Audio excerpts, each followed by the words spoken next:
Welcome to Wings of a Phoenix podcast. I'm your host, Trena. I am a post divorce coach for high achieving, high functioning women over 40. And I am excited to be here today, especially as we celebrate Her Story Month this March.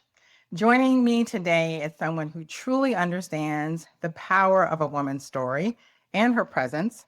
Dr. Jia Ng is a physician researcher and the founder of the House of Jia. It's a private advisory for leaders shaping executive presence, reputation, and leadership brand.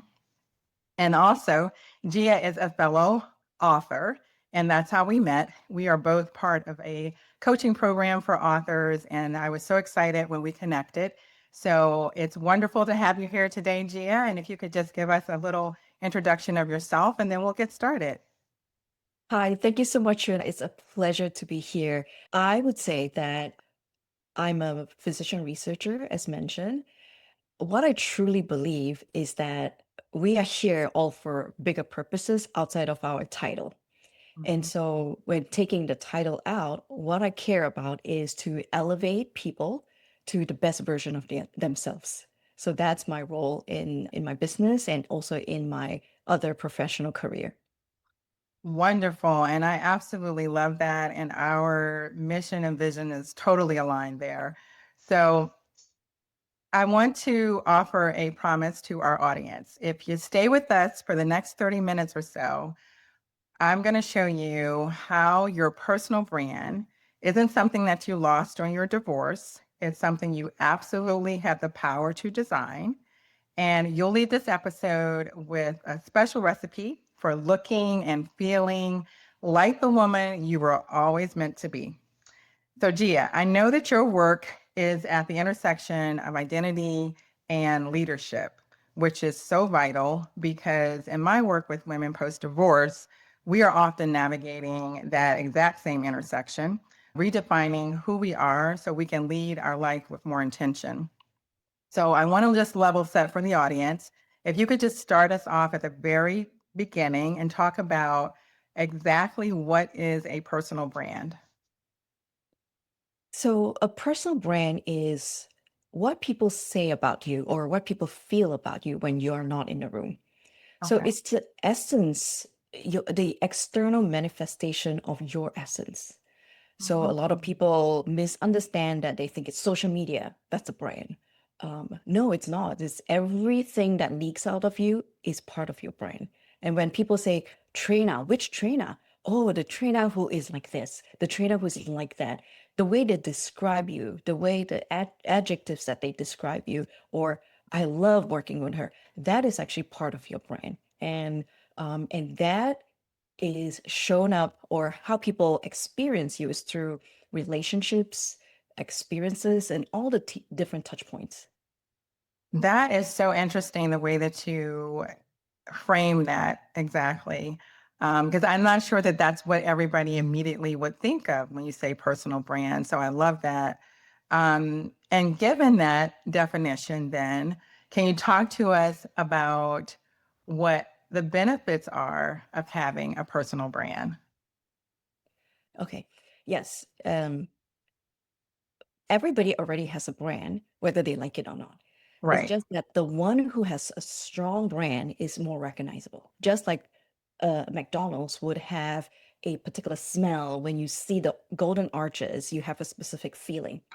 And Hmm. so, if you have a strong personal brand, when somebody experiences you, they immediately remember, oh, this person, they can do that.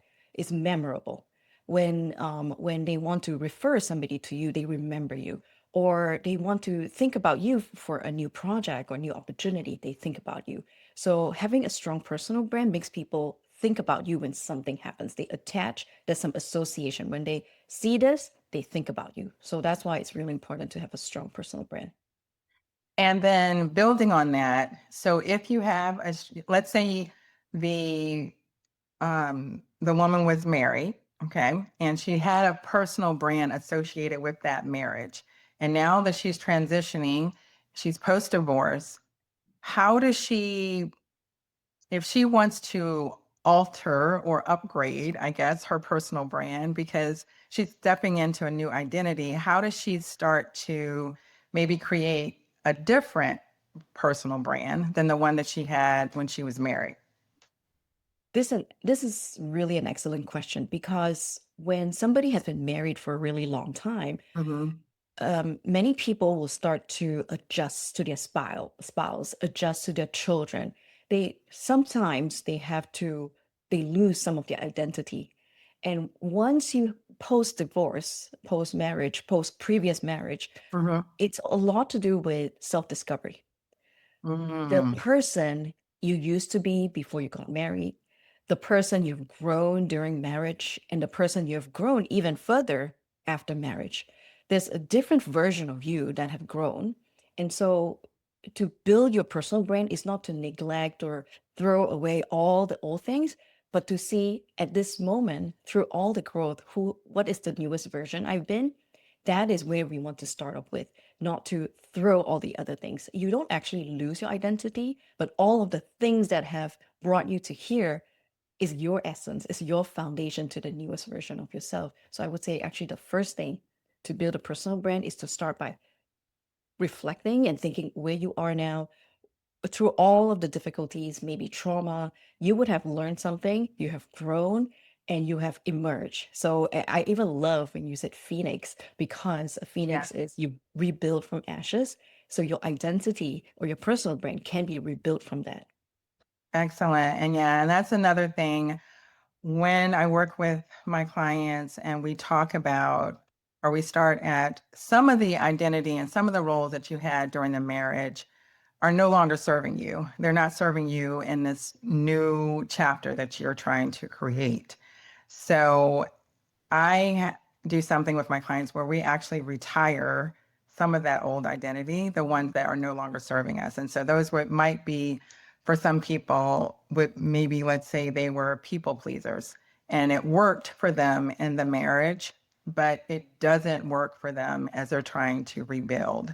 So I love that you said this is a period of reflection and rediscovery because that is exactly what a lot of my clients have to do. They have to, it's not so much that they are necessarily starting over, but they are reconnecting with who they were maybe before the marriage and then who they've become through, like you said, the experiences and things like that. So that's wonderful. Um, One of the other things that happens, I think, with my clients is because they are all, for the most part, over 40. And a lot of times, and I'll just speak personally, as I was 42 at my divorce, and so 42, three kids, and I'm immediately thinking, oh my goodness, I don't want to have to start all over.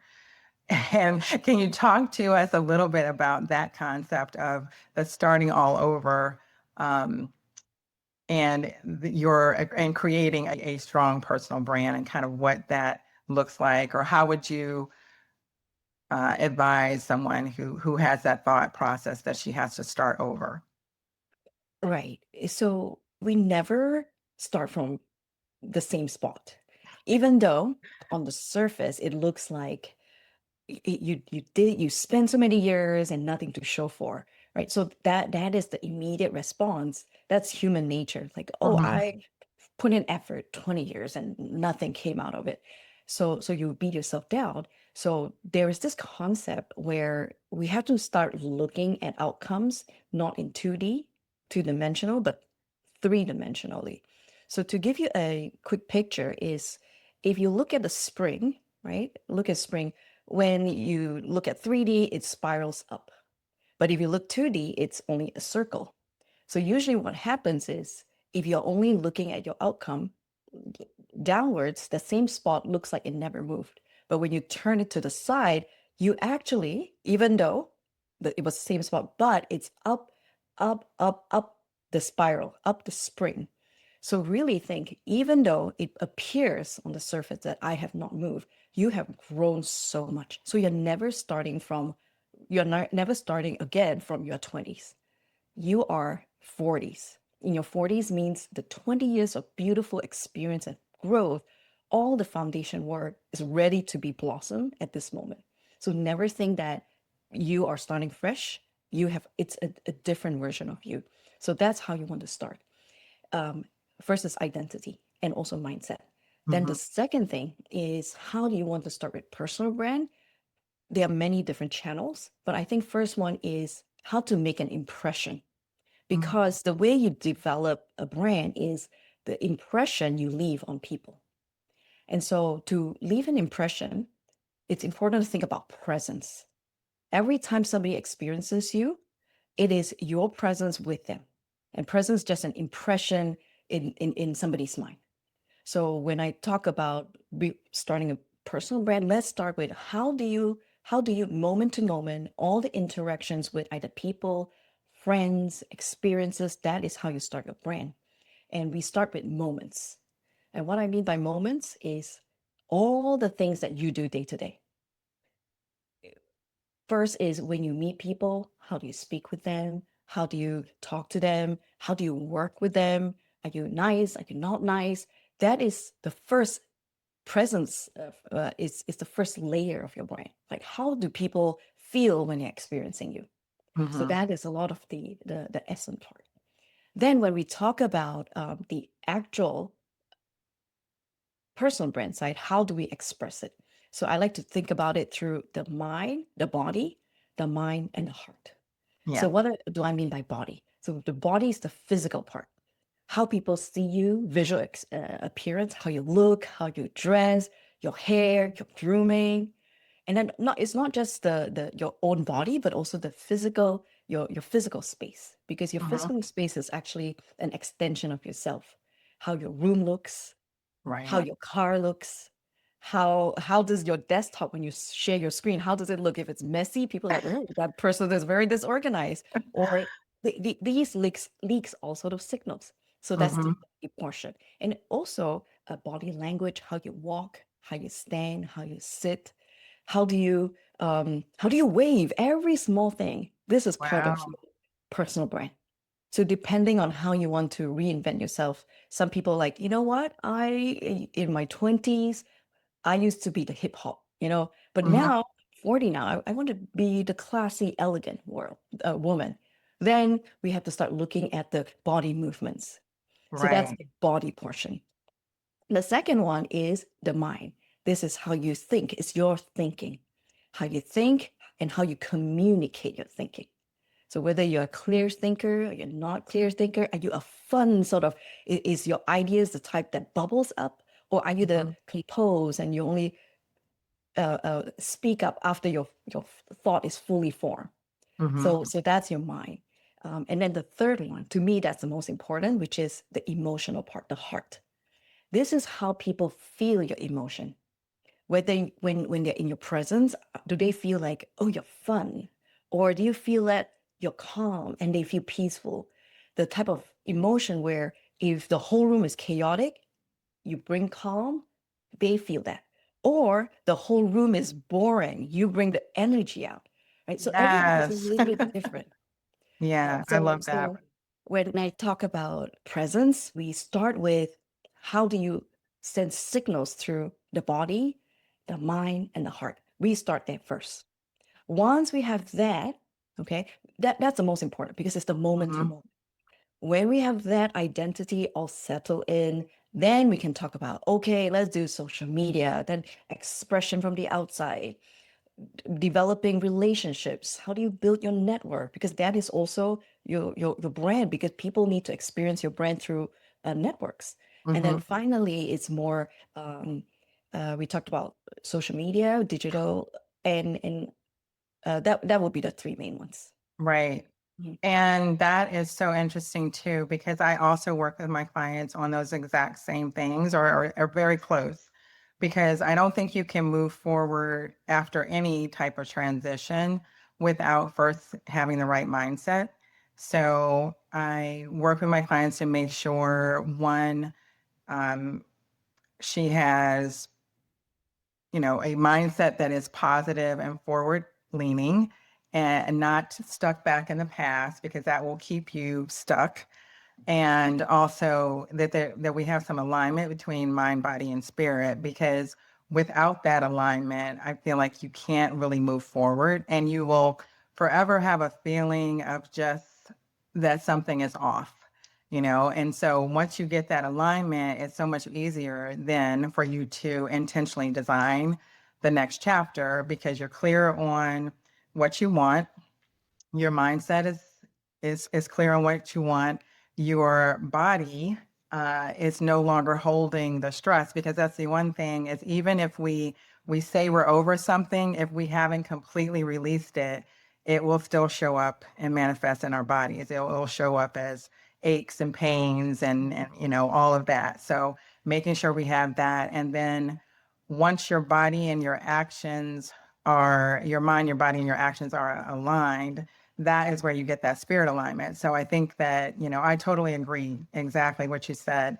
Um, I'm thinking now about a woman, and let's say that she, in the marriage, she was more of the um, introvert, more passive. Maybe her ex had the more um, extroverted personality.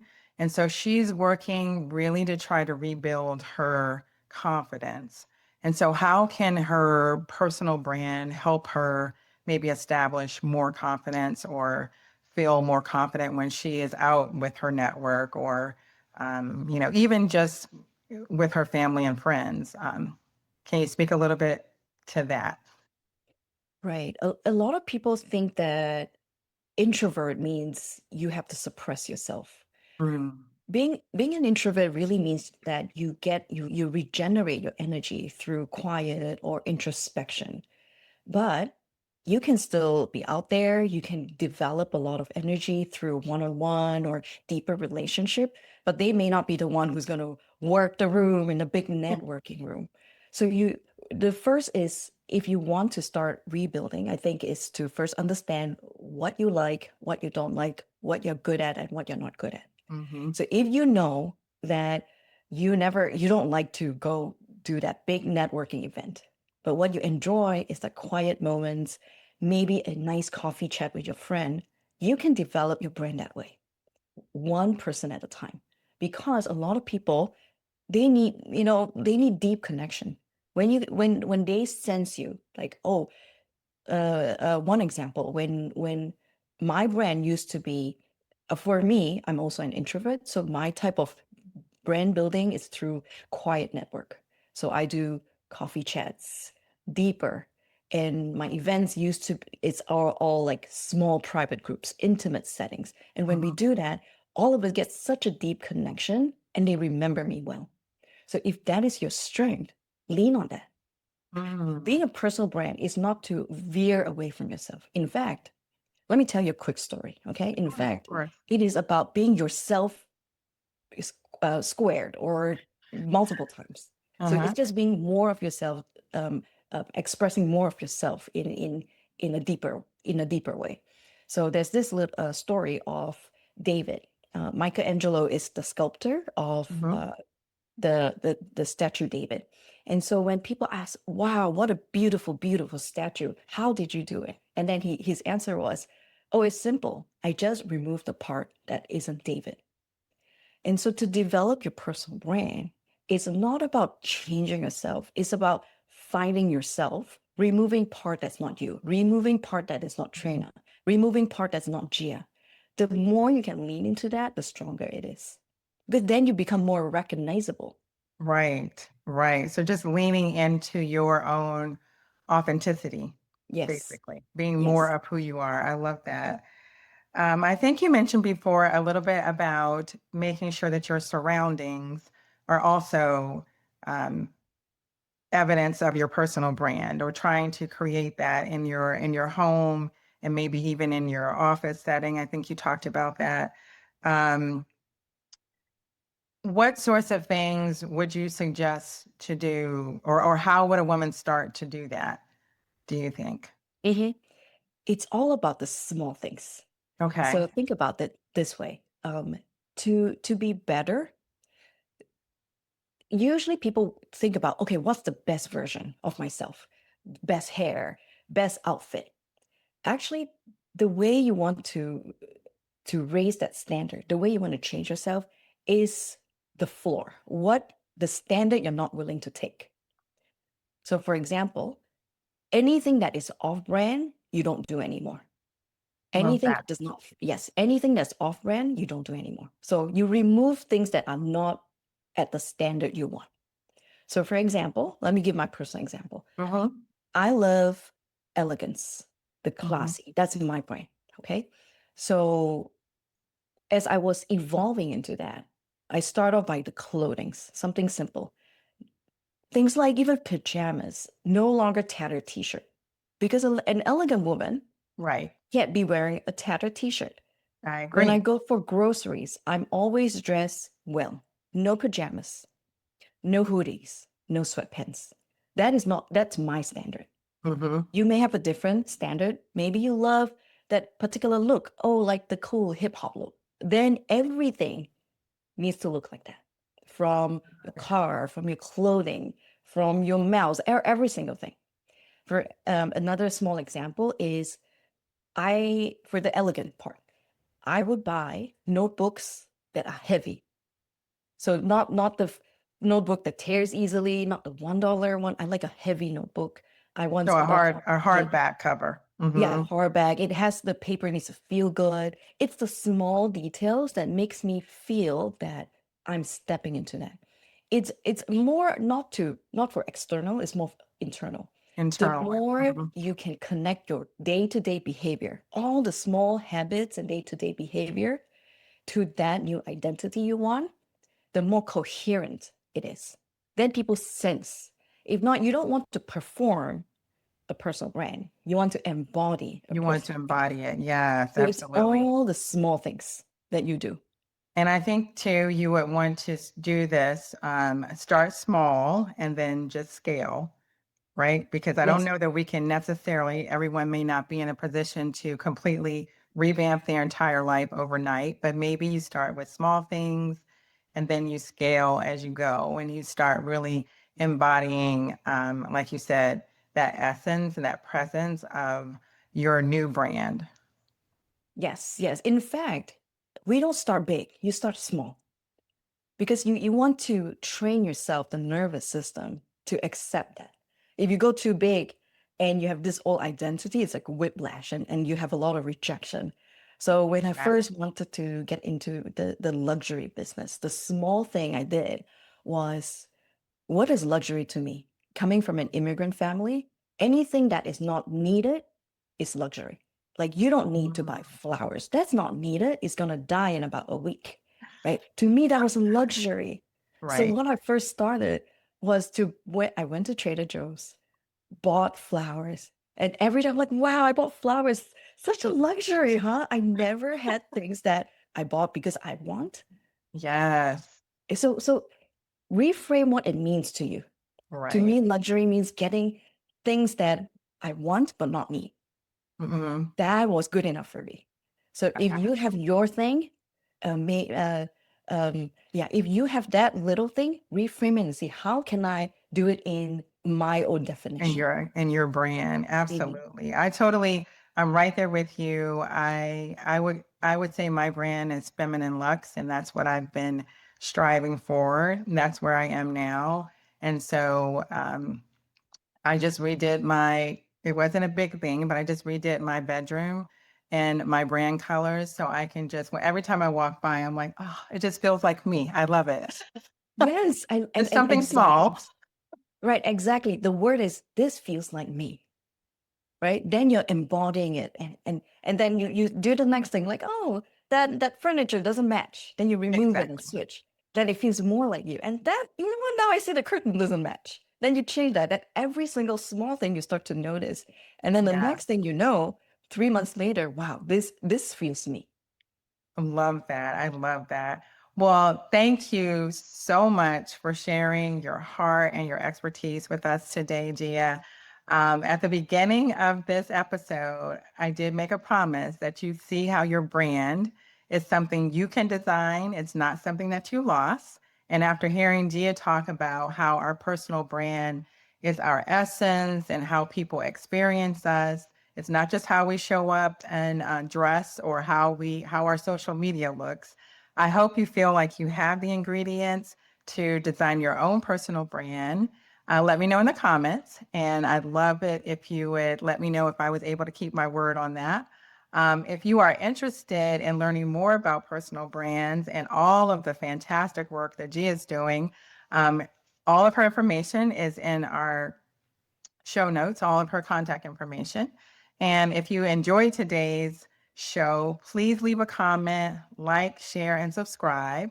And if you're ready to design your next chapter, I'd love to chat with you. You can book a complimentary clarity call and we can start this whole process together. So until next time, remember, this is your season to rise.